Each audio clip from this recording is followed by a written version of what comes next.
Now let's look at some trig word problems. The most important part is always to draw our picture. So a 30-foot ladder leaning against a wall. So I have my ladder and my wall. Makes a 70-degree angle with the ground. And it said that the ladder itself is 30 feet. How far from the base of the wall is the foot of the ladder? And then we label HOA, HOA. So I have A and H, which means I'll be using cosine.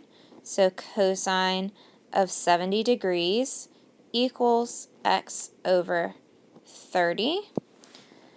So then my answer will be 30 cosine of 70 degrees, which makes it, round to one decimal place, 10.3 feet. From the top of a vertical 180-foot cliff, the angle of depression to a boat is 11 degrees. So remember, our angle of depression is really outside of the triangle that we normally do, but it's congruent to my angle of elevation, so I always label it in there. In any case, it's with the horizontal. And this particular problem seems to be worded oddly to me. So I'm going to say instead, let's look at from the base of the cliff. How far is the boat from the base of the cliff? Because usually we don't care about that hypotenuse in this problem. Okay. And then we would label HOA. HOA. I have O and A, so I'm going to use tangent. Tangent of 11 degrees equals 180 over x. So I'm going to be doing 180 divided by tangent of 11, and I get about 926. And we're dealing in feet again. All right. Last one is one of those double triangle problems that we've talked about. From the top of a 200-meter tall office building, so 200,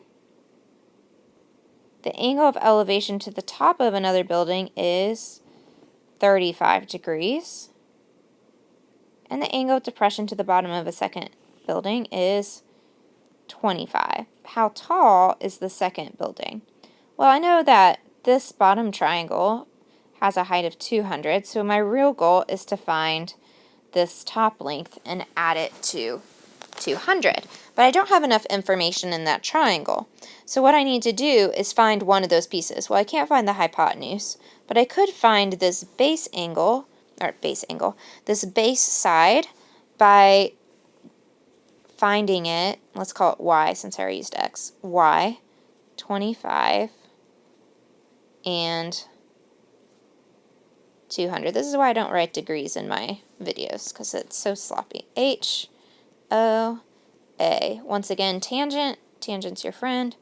So tangent of 25 degrees equals 200 over y.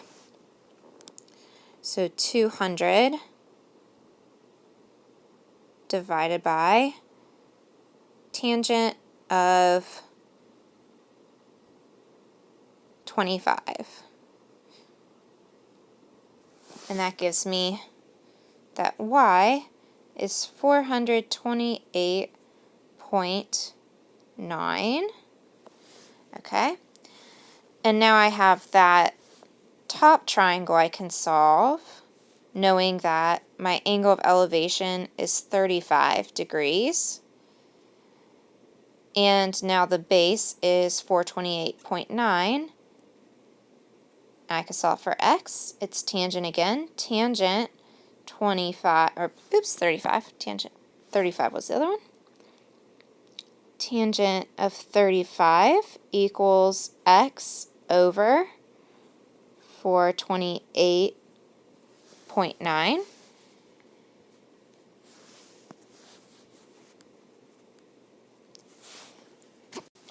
So when I multiply by 428.9, I get that x equals 300.3 feet.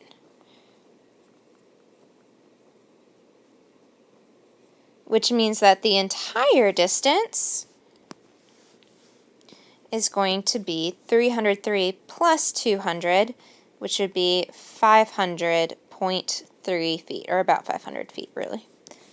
All right, the last thing we talked about was unit circle. So make sure you review that just so you know what those things are.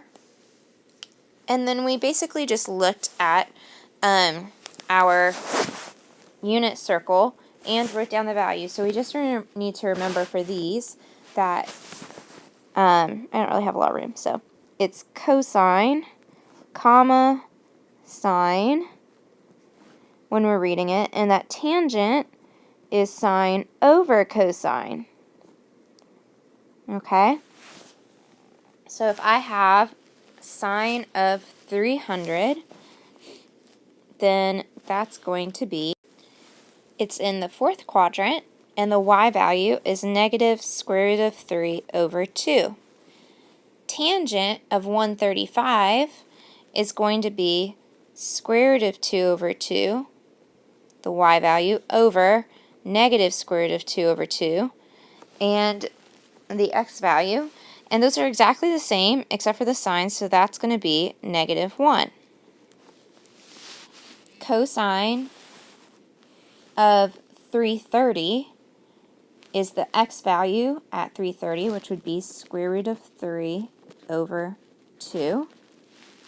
Tangent of 270 is sine over cosine, so negative 1 over 0. That would be undefined. Cosine of 0 is the x value at 0 degrees, which is 1. Sine of 210 is the y value at 210 degrees, which would be negative 1/2. Cosine of 150 degrees is the x value, so negative 3 over square root 3 over 2. Sine of 270 is the y value at 270, which is negative 1. Tangent of 180, y value is 0 over x value of negative 1, so that reduces to 0. And tangent of 120 degrees, my y value rather, definitely y value, is square root of 3 over 2 over negative 1 over 2. And remember, with these, what we can do is just ignore the denominators because the over 2's are going to cancel, which leaves me with square root of 3 over negative 1, which would be negative square root of 3.